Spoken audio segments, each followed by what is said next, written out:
Hello everyone, this is Dr. Jaffrey. I'm a board certified gerontologist, and today I would like to speak to you about COVID-19 and its neurologic um, complications. As you know, COVID-19 cases have been going up, and it's spreading more and more now, and it will be changed from a pandemic to an endemic infection, meaning that it's continuously there in the community. So I've been getting a lot of questions about neurologic complications of COVID. In fact, just the other day, a couple of patients asked that they were having memory deficits after having COVID infection, and I would like to address this. So, going through the data, basically there have been 8 complications that have been noted to be significant after COVID. Now, this is an ongoing study. This disease was just found about 2 years, so this is a study in process, but I'll go over each and every one, but let me list them out for you. So the number one most common the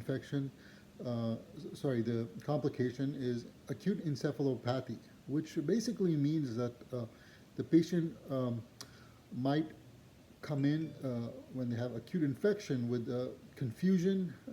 Sometimes demented patients present differently with like agitation, aggressive behavior. So that's encephalopathy.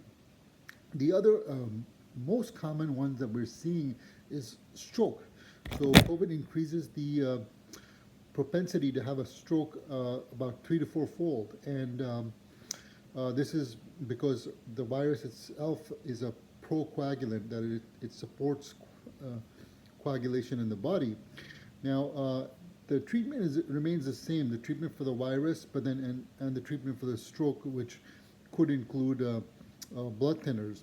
But the point to make here is that the cases that we've been seeing for COVID-19 and stroke, the patients are much younger.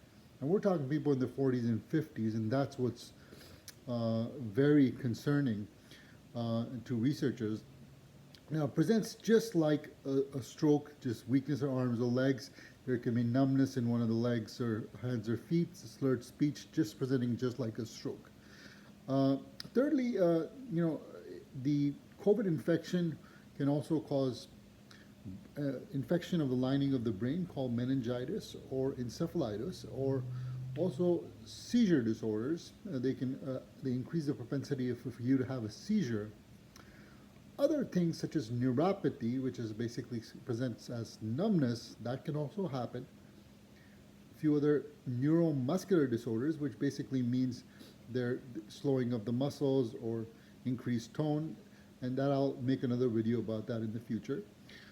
Lastly, something very important to the gerontology field is people are actually coming with memory deficits after COVID. Now, these are case reports and case series that have been just reported. In the future, I think there'll be more in-depth studies, but I wanted to answer this question that there are neurologic complications from the COVID which have been presenting and will continue to present years in the future.